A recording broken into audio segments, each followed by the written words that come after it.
Hello, and welcome to part 5. Now, this is going to be part 5a, there's going to be a part 5b, and a part 5c, because not only do we get into the scenario where the fascist powers decide that rather than going for glory in terms of joining the Allies in the war against Japan, they decide that they would rather attack the Allies. Now, we do make some provisos in this, and there are some parts of them which are probably objective, but they're up to us. They're analysis. And I'm also going to take this time quickly to answer someone who has been put some very nice, interesting comments. Now, Daniel might wish to answer this as well later. We'll probably be talking about we might well talk about it at some point. But John Walkley has commented on part 1. And he's done a very detailed comment, and I want to address it in a manner it's been raised, because it's been applied. He's put, it is rather worth reflecting on events which took place some 5 months later, when Great Britain and Japan almost came to blows over the blockading of British concession in Tsingtao, where there were over 1,000 Britons, following the murder of a Japanese banker by 4 Japanese nationalists. That is 5 months later. That is June 1939. We're talking about January 1939. If we all reflect our own experience recently with COVID and all the other things that happen, a lot can happen in a day in politics and international relations, let alone a week and certainly 5 months. The Foreign Office and Admiralty advised against sending a major naval force to the Far East's ability to blockade Germany in what was perceived to be an imminent war with Germany, to which was added pressure from the French Allies to maintain British naval strength in the Mediterranean. Agreed. But see my previous comment. That's 5 months later. This is January 1939. There is a lot that happens in 1939. It's one of those years which, like 2020, is 2020. Who knows what's going to be picked out by historians long term as being the big thing of this year? Probably it's going to be COVID-19. But if we look through all the stuff that was going on even before COVID-19 that happened, let alone 2019 and all these things, there have been countless moments where this could have been, which could have been the moment, the event of the year, the big thing. The USA was reluctant to force the issue, preferring to tighten trade relations. Everyone's always reluctant to go to war till they actually have to. Japan was equally divided, and at the time the alliance to Germany and Italy had not been formally totally finalized. I think we cover that. And as a result, the 4 Chinese were handed over and executed. Again, in the nicest, John, in the nicest way, and this sounds terrible, but this is the practicality of the things, and especially in this period, but probably still to an extent today. There is a difference between going to war over 4 people who are suspected of murder who are not British nationals, versus going to war over a merchant ship or a warship of your own nation being sunk. And there are scenarios, the SS Vincent de Paul is sunk by the Japanese. Britain goes and gets compensation by impounding another liner. It's a proportional response, and it's one which likely in January 1939 they would have not even thought twice about this being a proportional response, because if you back down to Japan, that means they can sink your merchant vessels with impunity. And Britain couldn't afford to do that, could they? So, it's a different scenario. And as I said, again, it's 5 months later. Your assumption of Australian, Dutch, French support is highly optimistic. Not really. The French position was dependent upon the British in the Far East, and they would have only probably committed minimal naval forces and some foreign legionnaires, not a lot of their strength. Enough that they'd be alongside their ally, but not so much that they would actually be exposing themselves. With the Dutch support, that's similar. They'd be there because, frankly, to not be there would be shooting themselves in the foot, because if the Japanese were allowed to do this to Britain, then what they could do to the Dutch, who are far smaller, would be even worse. As for Australia, well, Australia's major issue with Britain, which comes on later in the Second World War, is their feeling that Britain's prioritising the war in Europe over the war in the Far East, and therefore not protecting Australia, which is why Australia moves closer to America, arguably in terms of its strategic concerns, because America is prioritising the Pacific. So under this scenario, if Britain is coming to war in the Far East to defend British interests and by de facto Australian interests, as they're part of the Empire, part of the Commonwealth. So I'm fairly sure the Australians would be coming along. In fact, I am 100% sure, honestly. There are going to be varying opinions, but they will probably end up coming along because, especially as they need Britain out there as part of their security, part of their defense. Just like to this day, Australia's defense is predicated on America to an extent coming there. It's a reality of the situation when you are a smaller power and you are facing against a larger power. If there is another larger power who's tied to your interests and they end up in a war with each other, you will probably go with the larger power who protects you, because if they lose, you're going to get mullered, whether you do anything or not. In the event that gunfire were to be exchanged, wiser heads would have prevailed. At what time in history has ever wiser heads prevailed? I know it's a lovely phrase that comes out, and there's always this idea that it should prevail, and there's always these grand talks. Wiser heads only prevails when there's someone who's big enough and powerful enough to put both nations together and tell them to stop it, or I'll come in and separate you. You're talking about two of the most powerful nations in the world going to duke it out. Who is going to stop them? Who is bigger and more powerful than them combined? No one at this point. So there are not going to be wiser heads. They're both going to be dealing with their baying domestic markets because of the affront to Japan and the affront to Britain. And we can all imagine the pride, the national. There's already a tinderbox because of the events in Europe, because of the events going on in the wider world. British policy of appeasement, despite the inevitability of war, was to buy time. I agree. It was to buy time. But the trouble is, appeasement, you can't really pick where it ends. And again, British appeasement was always more orientated towards Germany than it was Japan. It maybe speaks to the racism or some sort of racial stereotyping or racism or all sorts of things at the time. It could also speak to the fact that, in the nicest way, for Britain, a war against Germany is an existential war for itself, because Germany is this close because of World War I, because of the naval race, because of Jutland, because of all these things. Germany is that close. A war against Japan is seen as being the other side of the world. It's seen as being manageable. It's seen as being something you can supply naval power, and it's going to be the traditional strength and da-da-da-da-da. You can tell that by the way the investment and all these things are managed. So, I hope, John, that has answered your question. By the way, that question and comment is on part 1, which was the initial introduction to all this, not one of the scenarios, just an introduction. And thank you. And thank you also to the very nice comments we've had from Stephanie Wilson on there, Potter, William Cox, Bijan, and Jeffrey Indorf. Thank you very much to you all. It's very nice. And if Nicholas Ross is watching this, he has made a comment on another video that I'm wearing a shirt and tie. When I am lecturing in a public place, I do tend to wear a shirt and tie because that's a public place.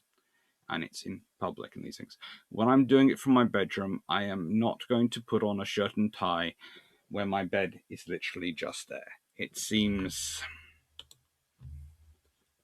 it's literally here. Absurd. But there are plans afoot, if I can sort out the various issues, to possibly sort that out and stop having to broadcast from my bedroom, which would be lovely. I might be sorting out an office space at home. Maybe, but I'm going to have to work out the financing. Funds are always the fun thing. And the funds, of course, were the big issue of appeasement and the big issue with what the Navy and the British government was doing. Interesting enough, for a war against Japan, the Royal Navy was quite well prepared, because a war against Japan would have been major units.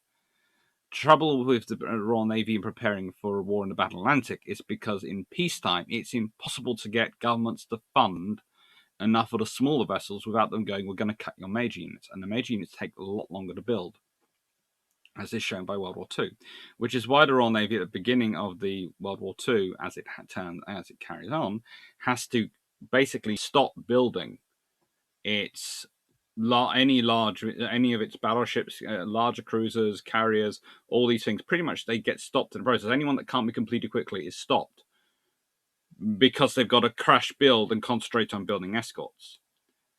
Now, you're of course speaking. I'm a naval historian who loves to talk about sloops. You have a classic example of a small escort which could have been built, could have been churned out in huge numbers in peacetime, but it wasn't. Because if the Navy had been asking for funds for that, they wouldn't have got funds for the cruisers. They wouldn't have got funds for the carriers. They wouldn't have got funds for battleships. And you need them because you need a balanced fleet. If there's any lesson from history I would like people to learn, and I would love that these scenarios teach people, especially with VJ Day and all these things going on at this time, it's that we need to have a more sensible discussion when it comes to about defense. And we need to stop seeing things as a zero-sum game. And that goes for not just defense, it goes for education, it goes for health, it goes for everything. We need to stop thinking just because we buy lots of one thing, we don't need to buy anything of the other. The odds are we need a mixture of the two, and it's getting the mixture right. One might be cheaper and easier to sustain and easier to build and lovely, but you probably still need the other, because there are going to be times when only the other will do. Main battle tanks and APCs are a good example of this. APCs tend to be cheaper. They tend to be faster. You can put infantry in, they're more versatile. If they're boxer, you can do all sorts of different things to them. But when you need a main battle tank, you really, really need a main battle tank. Because the APC won't do. Because it just hasn't got those same capability mix. You need a mixture. And if I could change anything really in the 1920s and 30s, it would be keep the cruisers, the battleships, the carriers all building. But if I could only change one thing, I would add in a whole load of sloops. Because they're not governed by treaty, so you can build as many as you like. I think I'd have been churning out about 40 a year, every year from about 1920 onwards. I've been quite useful. By World War II, we'd have had 360 or something in service. Make them all reservists. That would have been the first level of escorts for your convoys. They've got AA guns and they have anti-submarine depth. They have depth charges and ASDEC. That's all they need. 4-inch AA guns and ASDEC and depth charges, and some machine guns. Let's give them some pom-poms just to be nice. Anyway, let's get on to the far more interesting thing today.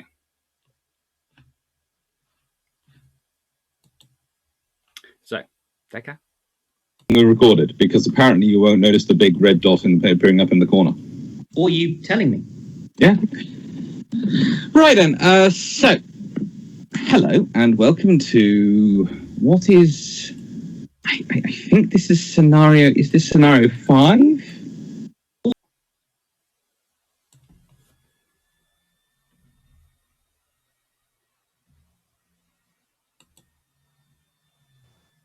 It gets complicated. It does. There are many trousers of time, And we're both very hot. So this is the next scenario, and this is another day, but hence we've changed clothing, and hence Simon's cat has appeared. Yes. Although for continuity purposes, I'm avoiding showing the lower part so that we don't have to worry about the spreading sweat stain across my chest. That is really quite impressive considering I'm just sitting doing nothing. I have to admit, I'm just blowing up in this heat. Literally, I swear, I'm drinking non-stop water, and I still think I'm about twice the size I was this morning. Yeah. Well, I've had 4 mugs this big of tea so far, and now I'm moving on to water. For anyone, before they start complaining that Britain doesn't really know the heat, that's because we don't really know the heat. So 34 degrees to us is like, I don't know, 60 in Texas. That's the equivalent. We are not we are not set up for extremes of temperature in the UK. They happen too infrequently for us to involve them in our building standards and setups of things. All our houses are basically designed to keep heat in, and it's very difficult to get them to let heat out. It's even more difficult when all your windows are blocked by scaffolding. Yes. Work of which, though, has now stopped, so scaffolding is still here, though. Ah. Surveyor can't come out to check it till it's, another few days, so the scaffolding has to stay for them to get around. Oh. And I've been told I'm not allowed to start selectively removing bits of metal which are blocking windows. It's terrible. Is your sister allowed to, on the grounds she's a structural engineer and things? No. Oh. Neither of us are allowed to. It's terrible. That's not fun. No. It was just going to be a giant game of steel Jenga. That sounds fun. Right, so the first scenario, and I'm going to let Dan do the introduction because he has done a far more long thought out introduction than me, because mine was honestly, to the extent of this scenario, was it's the scenario where the lovely dictatorships decide they're going to be, in Dan's words, DICKSs. Yes. And therefore, roughly, we're going to broadly the scenario was that the Italians take advantage of the French and British fleets being otherwise occupied, and to make it more realistic, because we both agree that if America had actually joined the Allies at this point in fighting Japan, the odds of Italy and Germany actually thinking that it was in any way a good scenario for them to actually start provoking a war will be very, very small, especially as the British and the French already have the Soviet Union on their side because they're fighting the Japanese in China. And please do remember this thing. One of the big reasons why the Soviet Union ends up agreeing and joining the pact with Germany is because the French and British aren't talking with them and aren't communicating. Well, at this point, we have to be communicating. They'd have to be building up a relationship. So you'd have that going on, and you'd have them fighting a war alongside each other and sending supplies and all these things. So yes, Soviet Union and Germany might also again agree to divide up Poland between them, but they might well not. We don't know. We'll leave that to one side. What we do know is at the moment they're fighting on our side, fighting against the Japanese, and well, technically we say fight against the Japanese. It's very hard to fight against the Japanese. There's a lot of ice and snow and very difficult to get through mountains. So mainly they're making a lot of noise and demanding a lot of supplies. Yeah. Which is par for the course. But anyway, and the Italians decide to do some naughty stuff in North Africa. I will now hand over to Dan because he has got, and I kid you not, folders thick of scenario written out.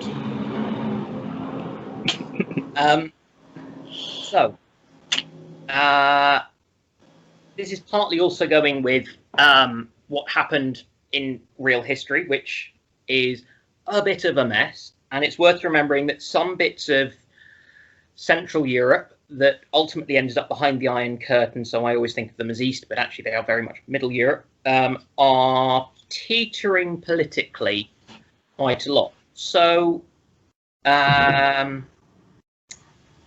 going through, so the war in the Far East has started. I mean, it's taken until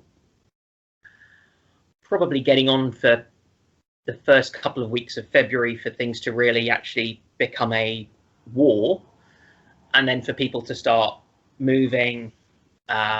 So events in Europe we're gonna say events in Europe are probably going to keep going at the moment. So Germany move in and occupy Bohemia and Moravia on the 15th of March. That's history. On the 23rd of March, Hungary invades Slovakia and fights a 2-week war, which goes on until the 4th of April, taking parts of that. Mm-hmm. So Hungary are kind of, apologies to any Hungarians, they are looking distinctly fascist and on that side at the moment. In terms of their government, not necessarily in terms of their public. No, and but this is the difficulty, that you've got huge swings of extremism going on at this time, and so everyone's either looking as though they're kind of fairly ultra leftish and Sovietish, or they're swinging way to the right. And actually, people in the middle ground are probably screwed, and a lot of people are also going to be quite nationalistic, because actually they have either been harmed by the Treaty of Versailles, like the Hungarians were for being part of the Austro-Hungarian Empire, or they've just had their kind of independence granted, which has been a long sought after thing, like, say, the Yugoslavs.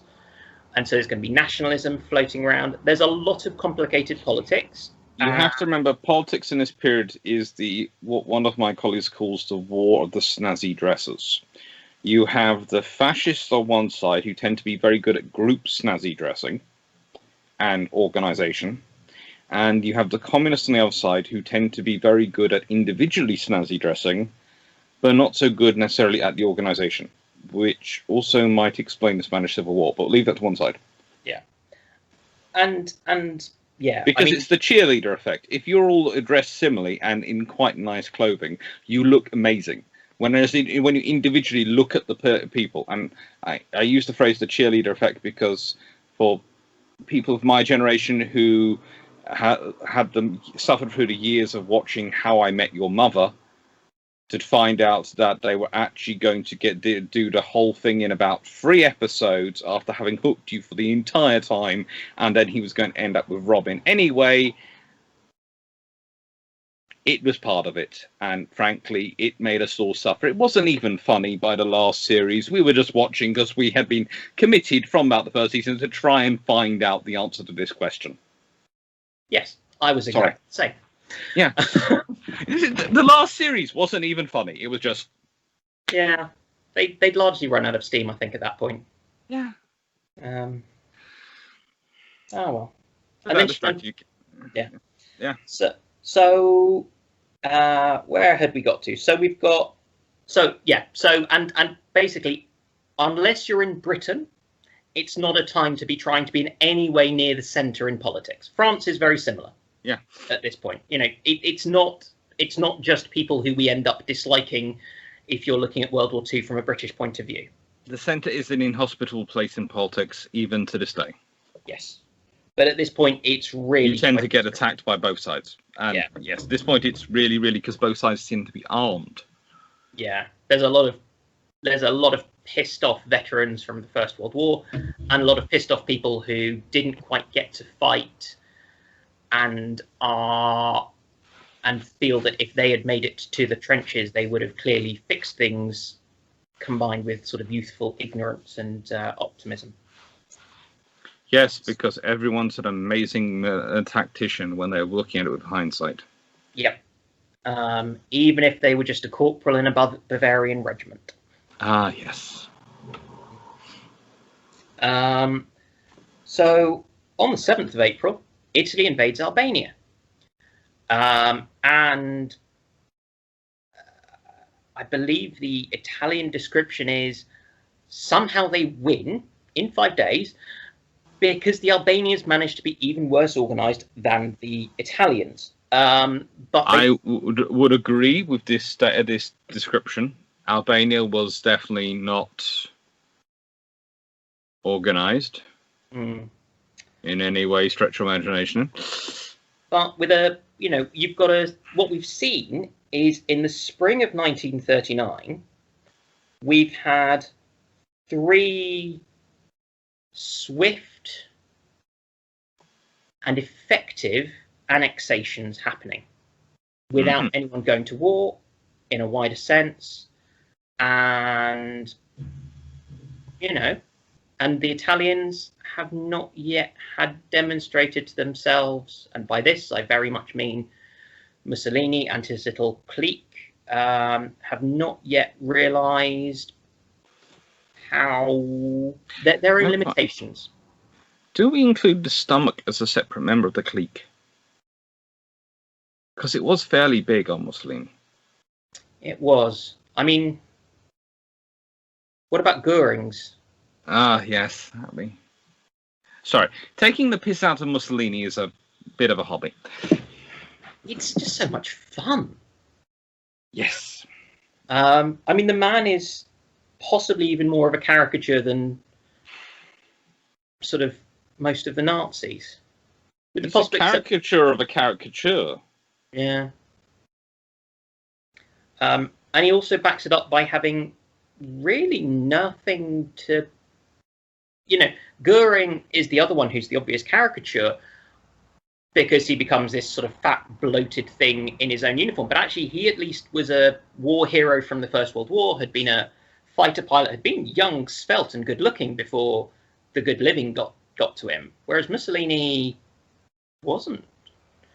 No, he really wasn't. Yeah. So we've got the fighting going on in the Far East. Britain will have sent the Mediterranean Fleet and a reasonable chunk of the Home Fleet. They will have sent part of what would in September 1939 be the BEF. But more importantly, they will almost certainly have shipped the forces in Egypt and the Middle East. A lot of the attack forces, the armoured forces there, would go on to be renamed the 7th Armoured Division, Desert Rats. They will have gone off to the Far East to link They'll up. be the 7th Armoured Division, the Jungle Rats, by this point. Yes. Because they're already halfway there. They're acclimatized to hotter weather than people in Britain in February and March. Yeah. And Let's be nice. Let's call them the Jungle Panthers, to be nice to them. Yeah, that sounds good. The French, now bearing in mind that from the Anglo-French point of view, the concern is Germany. So the French are not going to take our forces from the mainland France, metropolitan France, but they might take them from French North Africa. So they might weaken French North Africa. In fact, probably would, because as we've discussed before, we reckon that if any troops were sent from anywhere, it would be the Foreign Legion. Yeah. Who are mostly North Africa and etc. are largely Foreign Legion areas. Yeah. So the French are a bit weaker there. Not sure about the Dutch. I really don't know quite how they're going to be viewing things, but they actually have a large proportion of their forces are in the Dutch East Indies anyway. Yeah. Tell. So it's probably, and they're sending their fleet and things because their goal is to try and remain neutral. And I guess part of that is not being seen as a threat by either France or Germany. Neutral in Europe, probably fighting probably in the Far East. Yeah. Yeah, that's going to be their goal. Now, we've also got some instability in Yugoslavia. Because that's a total surprise to those of us familiar with history from the 1990s onwards. Yeah. And what Yugoslavia. and I'm now going to really butcher some names. So please forgive me. But looking through, it would appear that there had been as Prime Minister in Yugoslavia a kind of proto-fascist protege of Mussolini's called Stojadinovic. Yeah. Who had fallen from power in February 1939 for attempting to push an overly a political stance that was too much in favor of one particular ethnic group of the I mean, at the time, the two big ones were the Serbs and the Croats. You obviously have the others, the Bosniaks, the Slovenians, the others. It all gets a little bit complicated, and so he managed to unite everyone against him. Yeah, pretty much. And you've got he's replaced by Cvetkovic, who slightly balances things out, but is possibly seen as more pro-Croatian, I think, because my understanding is he managed to push through combining the two states I'm not even going to try and pronounce that made up that kind of now make up Croatia effectively. He managed to merge them into a single larger unit of administration to gain a more powerful entity. Yeah. Now, with Albania now belonging to Italy, yes, Yugoslavia is kind of stuck. They have Italians to the north of them from Trieste. And they have Italians to the south of them. They have a fairly solid border with the river something. They have a nice riverine border against any sort of attacks. Where am I? I did write this down. The Drava, which would be very difficult for any Hungarian or Germanish forces to attack across. And actually, what we know and what Hitler knows, but the West possibly doesn't know, is that the Germans are pretty weak, actually, at this stage. And they are not going to be capable of committing to more than one operation. And they're currently, and this is where things are changing, the Germans have, it looks as though they're going to Anschluss with Hungary. But actually, they keep going and suddenly invade Romania. As you do. As you do. And they're driving towards the oil fields around Ploshti and things. So they're going to go a long way into Romania to avoid annoying the Soviets. Bearing in mind there is German and Soviet negotiation going on because they're trading at the moment. They will say, we won't go to the Black Sea. We'll leave the Black Sea as your lake. We're not going to start putting any imposition there. So they might let Bulgaria invade the coastal strip. They're going to want to take pretty much all of that. Italy's going to attack north and south, but they've actually got two very narrow areas of assault into Yugoslavia. So they're going into Montenegro and they're going into Slovenia. Now, neither of them is going to be easy, and it's actually going to allow the Yugoslavs, who they don't have a huge army, but it's not a tiny, and they've got some tanks, and they're mostly French tanks, and we know that the French tanks actually work okay. It was the command and control and the organisation that was more the flaw in 1940.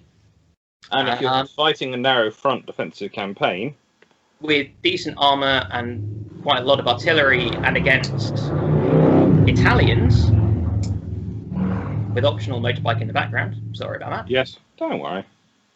This is the joy of recording with windows open. Yeah. If I recorded with windows closed, I would just become a puddle. I am the same, so if you hear any noises from this end, it's the same reason. Yeah. So, but they're going to get bogged down quickly. What this isn't going to use is, now, bearing in mind, this is Mussolini, and I mean, I think it would be fair to say that Mussolini is not renowned for his good sense and awareness of his own limitations. No. And he will have spotted that North Africa is weaker. Especially if he suffered a little bit of a setback in Yugoslavia, because I think we can both agree that the odds are Yugoslavia manages to hold out. Either he takes it eventually, or he doesn't take it at all. Yeah. It's not going to be quick. It's not going to be easy. It's not going to be pretty. So he decides to assuage this, and fairly rapidly. And also, of course, he's not using his navy, because they're not much use in the Adriatic, or rather he can use the smaller units and isn't going to want to risk the battleships being sunk by mines and things in the close waters of the Adriatic. So he's going to invade French North Africa. Yep. From Libya. Because that's going to go well for him. Well, considering it's got space to manoeuvre and, Yeah. Well, the French are weakened there. And he doesn't think the French are going to want to attack across their fairly small land border with Italy, because that's going to weaken them on the continent against the German threat. So on balance, he can probably do some nibbling, re-establish the empire, make use of the land and things, and he's been after it. He's been agitating for it since November. Mm-hmm. So this is an established thing of his. So yeah, war's going on now. I don't know how the Romanians are going to cope. Going back to a different theatre, I don't know how the Romanians are going to cope against the Germans, but I'll be honest, I'm not going to think that they're going to have had much notice to mobilise. They weren't expecting anyone to come straight through Hungary to them. The nicest way they'd probably started mobilising at that point, but what could they have really mobilised? Because what they thought they would be facing versus what they actually are facing is the Germans just keep coming. Yeah. And we know how the Germans did against Poland later on in September 39 and other places. The one thing the Germans were good at, certainly at this stage, was pre-planned attacks. Yeah. Like this, and getting this right. This is the Prussian staff corps par excellence. This is them really going for it. They have worked this stuff out, and they let slip Guderian. Rommel may have managed to sneak and get a Panzer division at this stage, and is probably racing ahead and ignoring logistics, and the lines of communication are short enough that he can. Because God forbid Rommel ever think about logistics and supply lines and things like that. Those things actually exist in Rommel's world? Really? They do exist? Other people do that. Yeah. When it works well, it's called management. When it doesn't work well, it's called silo thinking. Yes. So where does so what? So we've got now the French fighting in North Africa with the Italians, and although the Italians are going to be performing as well as Italy does in the early parts of the war, in real life, which is to say they mainly present problems for the Allies in terms of the numbers of prisoners they give up to overwhelm resources rather than anything else. They try their best. You can't. The individual Italians are perfectly good. It's that they aren't given the right kit and they aren't given the right support by their higher ups. This is the thing. The Italian Navy is in World War II is hamstrung by a lack of fuel and a lack of senior leadership. The small units and things and the individual units are very, very good. I suspect that the command of the battleships and possibly the big cruisers goes to political appointees, but smaller stuff, no, they're very good. Individual Italian units, really good, quite scary. Mm-hmm. Undo that.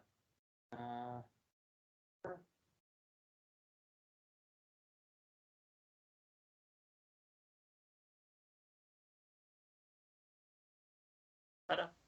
Sorry, Skype died for a second, but Daniel was just in the middle of pointing out that the individual Italian units were actually quite good when they weren't commanded by... Morons. Yeah. Yes. Of some sort. Yeah. So actually, if we go with the worst possible stereotypes one can imagine of politically appointed, incompetent, narcissistic leaders, I would say that actually quite a lot of the Italian leadership is going to be that are like that are going to be tied up in the fighting in Yugoslavia, because that's closer to getting home to see your mistress, your other mistress, occasionally your wife, getting luxuries sent across. And it was probably kicked off first, so they will be committed there. This actually means that the Italians in North Africa stand more of a chance of actually being left on their own to actually have some competent people allowed to run things. Don't know. I may be over optimistic in that, but we want to give them a fighting chance. They are after all nice people. We do actually like the Italians and things. But so there's some hard fighting going on in French North Africa, and realistically, the British in Egypt are going to be struggling to put together any sort of task force to threaten Libya from the other side. I think it would be fair to say. They might have a few bits and pieces. They will have kept some degree of garrison, but that force is also covering the Middle East, where you've had an Arab revolt, I think, in Palestine. And you've got twitchy regimes in Iran and Iraq, or Persia and Mesopotamia, depending on how one's viewing them at that point. But it's a bit dodgy and it's a bit hairy, and the colonial forces are tied down doing colonial things.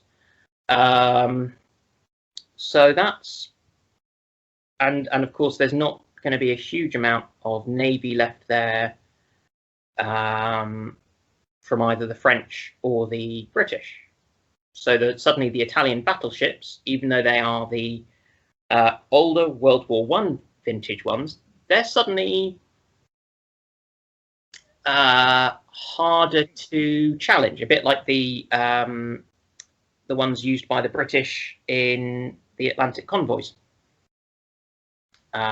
in sort of later, when there are German surface raiders and the Gneisenau and Scharnhorst around. If all you've got is at most some cruisers and things, you don't want to come up against things like 15-inch guns. Yeah. So what are your thoughts, Dr. Clark, about how things are going to go? What's happening? I feel I've done too much talking. Sound isn't working. Sound isn't working? Oh, I got a hint. Can't hear. Can't hear. Okay, let's see. What's the problem with sound? Very, very quiet. Very quiet. That's unusual for me. That is very unusual for me. Oh, better. How's that? Yep, better. That? Yeah. So sound was working and then it stopped working after the Skype decided to reset itself. That's fun time. So, what my thinking is this: you've got the Italians probably under better leadership in North Africa, and honestly less troops, so they probably actually do manage to less troops to fight them. So they probably actually do manage to achieve some success on the ground forces. In terms of the sea fight, now, the Americans aren't on the side of the Allies, but the British will have been reactivating their battleships. Now, will the R-class have been sent out to fight Japan? Probably not. They might be in the Indian Ocean, though, to deal with in case of any big surface raider gets around to the Indian Ocean. which means you've probably got some R-class sitting there, and you've probably got some R-class, maybe some of the unrefitted Queen Elizabeth class sitting in the home fleet. Yeah. So now the attack. What about Nelson and Rodney? Nelson and Rodney would have probably gone out to fight the attack. Would have gone out to fight the Japanese. Mm. Let's be honest; those 16-inch guns wouldn't have been left behind. Yeah. I'm just thinking because they're slower than a lot of the others, but they can form a slower task group whilst you've got a fast one built around your QEs, I guess. Yes, Fast and let's be honest, if you are thinking you might end up in a battle fleet action against the Japanese, those are 16-inch guns. Yeah. The Japanese don't have the Yamatos in service for a long time yet. No. They don't really have anything which is going to match up against the 16-inch guns of Nelson and Rodney. Yeah. You're going to take them with you. Yeah. They're going to be the anvil to your sledgehammer of Malaya, Warspite, complete with plot armor. Yeah. And Tribal. Yeah, and probably Queen Elizabeth as well coming along at some point. Yeah. Once she gets out. Yeah. It's a fairly sort of they're going to be the fairly big, powerful units there. Mm. No, Britain doesn't. Japan has very limited numbers of battleships because they are in refit and these sort of things. So Britain actually wouldn't really need as many battleships as it could do. Yeah. So by my rough calculations, the Japanese at this stage have 7 or 8 battleships available to them, given that they've got 10 total at this point. And the RN has roughly 12. It can 12 to 13 available out of the 15 it has. And honestly, it would probably have taken about 9, so that's left 4 probably sitting back in the Mediterranean and in the home fleet. Which is problematic from the perspective of dealing with Scharnhorst and Gneisenau, and problematic from the perspective of dealing with the Italians, but you've got the 2 French battleships as well, so that gives them about 6. So the 2 French would be in one side of the Mediterranean, the 2 British would be in the other side of the Mediterranean, and there probably is also HMS Furious and possibly HMS Hermes as well, not pottering around. Yeah. So, how do you deal with the Germans? Well, that's really not something you want to get into, but it's okay if it's going to be a Battle Atlantic after you've started off your war in January. Probably by the time you've started really ramping up the building of your major warships, you probably still need to ramping up the major building of them to fight the war against Japan, but suddenly you have a war against Germany going on. The question is going to be, what did you do about Canada? Because let's say Germany starts to get on, it's probably going to be May, June time by the time that you're reaching a point at which you are going to have Germany fighting a Battle Atlantic versus Britain again. And if Canada has spooled up its production of escorts, because their role was the escort fleet, which they might have still had in a war versus Japan, they might not have, but they might have still had. Let's say they did. Yeah. You then might. Let's put it this way: the flowers aren't going to be available that quick, but they're going to be coming online fairly soon. So you might be able to start moving through a Battle Atlantic phase. It's also, remember, earlier on, and the thing is, there's a reason why it takes a while for the German Battle Atlantic to really get going, and that gives the British a lot of time. It's because they don't have the submarines ready. If in May, June, it's even earlier before the submarine and their forces are ready. So there's even smaller force the British to have to deal with, which is good for the British. Yeah. Actually, the bigger problem is the Italians in the Mediterranean, and focusing on them, you either try and combine with the French into a solid task force to track down the Italian fleet, because if you can take out the Italian battle fleet at sea, you can then achieve some sort of level of operational control over the Mediterranean. You can use that to cover your fight back and probably have to transfer forces from the BEF to North Africa to actually start to do this. Yeah. Which means you're going to have less forces again, the British, because part of the BEF will have been transferred to the Far East to fight the Japanese. Sorry, it would have been sent. So whatever's left will have to be divided between a European campaign against the Germans and a North African campaign against the Italians. Now the question is, which do you prioritise? If you're fighting a war in the Far East, keeping the Suez protected and open is going to be your priority. Yes. Keeping them and trying to keep the Mediterranean flow of supplies, because if you think about it, if you add in everything going around the Cape of Good Hope, you're adding 5-6 weeks onto the journey. Yeah. That's going to make a big problem for your supplies going. So you're going to want to deal with the Mediterranean conflict as quickly as possible. Now, the other question is, now Britain had given assurances for the integrity of Romania in the same way they did Poland. But they could do even less to help Romania than they could Poland. Yeah. Now, the question is, are France and Britain, bearing in mind that they've done this with Romania later, are they actually going to declare war with Germany? Or is Germany going to get away with yet another snaffle? Probably, if you're fighting a war against Japan, the honourable part of me would say we would, of course, fight them. The realistic part of me is going, no. Yeah, we've got too much on our plate. We've got the Italians directly attacking France, who is our big buddy at this point. Yeah.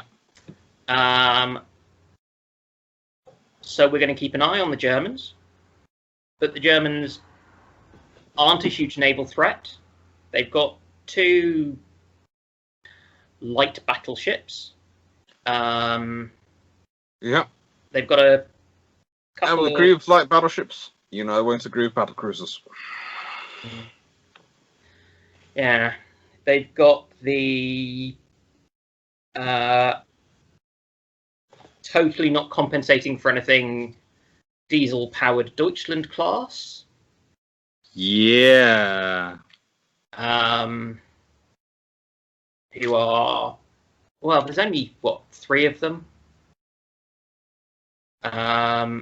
Realistically, if things kick off, you can probably, you're only talking about having to keep track of about 5 major fleet units at this stage of the Germans. They have a relatively negligible number of U-boats. And they're not deployed. Yeah. And think about it. The big problem with the Grass Bay, etc., was they were deployed they went out and deployed in August. Yeah. They're not deployed at this point. And because the Germans in real life, the Germans started planning the invasion of Poland in April. Yeah. And kicked it off in September. So they had lots of time to get their fleet into the right places and things. They don't have that at this stage. And they are going to be antsy about playing their hand because suddenly Britain and France are in a fighting war and might decide to preemptively, torpedo your entire fleet early. Because let's be honest, Britain does have a past track record of this. It's called Copenhagen and several other wars as well, where Britain has a habit of, if they're already fighting one war and they think you're going to bash in on them, they will take you out. Of course, it's what happens on Mers el Kabir as well. Yeah. So this is definitely the sort of thing that can happen. And especially when the Royal Navy's involved. Yeah. There is a degree of ruthlessness that I think the Germans would appreciate. Probably not being applied to them, though. No, they'd probably appreciate it in the intellectual sense. Yes. So we've got the battle in the Mediterranean, which is quite important to win to keep the lines of communication open, because, of course, where is the bulk of British munitions being made? Britain. And where's the bulk of the French munitions and Dutch munitions being made? It's all in Europe. So if you suddenly have to send it an extra 6 weeks round the Cape, you've got a 6-week gap without adequate munitions. And I'm not sure. I mean, they've got a lot of stocks at Singapore, but that's going to be worrying. And you're not going to want to. And you're going to have been at war already for about 3 months. So how much stocks will that have already got through? You might have sent supplies. You probably have sent supplies, huge convoys, which again is another problem because it means your forces in Europe and etc. and North Africa have probably lost a lot of their stocks. Yeah. But actually, but you do burn through ammunition quickly in war. Yeah. Everyone underestimates how much ammunition you expend. Because everyone overestimates the capabilities of their weapons. Yeah. I mean, if you analyze any of the battles in World War I, World War II, which you can actually dissect to the point of looking at the individual shell hits. I'm thinking Jutland, I'm thinking Java Sea, are just ones I've read about recently. Look at how many of the heavy shells don't explode. Yes. The 15-inch shells, the 8-inch shells, they are not going off regularly. This isn't because they're duds. This is because, for some reason, the fairly delicate arming mechanisms that are designed to withstand being blown out of a large tube, then to withstand the armor shattering, going straight through the armor to shatter it, and then you want it to go off. So it needs to be on a timer. Yeah. Yeah, that's pretty tricky. The stats I give is the Falklands War, where if you consider the amount of anti-aircraft weaponry which the British deployed and fired against the various air attacks, you theoretically, from all the missiles and guns, based on the percentages and of destructions given by the manufacturers, you should have wiped out the Argentinian air forces about twice over. Yeah. I think we have probably got the wrong impression since I'm going to say 1991, and the joys of television warfare about the effectiveness, because we've had a huge amount of guided munitions that are air-launched, which is a lot less tricky, or not having to bash things around, run around to avoid getting shot back at when you're launching your long-range missile. And these are all missile-launched, not necessarily gun-launched things we're sending out. Yep. They tend to have something. It's a lovely idea, but I worry about what you're doing to it. And whilst I think we might just about be able to do it now, reasonably, reliably, I haven't seen it tested. No. I haven't seen it tested in big numbers of production lots. And as in, I don't think the world has. And we might be disappointed by the results. We might well be. Which is a line of thought I hadn't actually occurred to me before. Sorry. Yeah, so we're burning through ammunition, because also you're going to take lucky. It's this whole difference between war games or exercises and real life. You are going to take those low percentage shots because there's any percentage in it. Yes. You're going to be practicing a lot harder because you want to actually know what you're doing, and it's worth doing it properly. So suddenly drill rounds, as opposed to using proper live ammunition, different category. And you're going to want to, and you're going to be losing some of it because you're going to be putting supplies forward so you can resupply easily, and some of that's just going to get hit and lost. It's just the friction of war is such. So we've got so basically the Royal Navy and the French Navy now need to find a way of quickly smashing the Italians with kind of their afterthought fleet. What's their advantage? So the advantages they've got are they aren't Italian, so they don't have quite such cripplingly inept leadership. Although, again, your best leaders have probably been sent out to the Far East, so you're ending up in an almost reverse Singapore. You've got bases at Malta, Alexandria. You've got the French bases, Toulon. As long as France is still in the war. Yeah. You've got Gibraltar as well, so you can control access. You can get your submarines in, and I think that one thing is that the Royal Navy has a huge stock of submarines in the home fleet at this point, and in the reserves, which they will be activating, and so won't have made it out to the Far East yet. So that's something which they can. The submarines are slower to activate than big ships, but some of their bigger submarines will have gone. But there again, the reserve submarines are mostly the smaller ones, which are mostly better for the Mediterranean. Yeah. So we see the revitalization.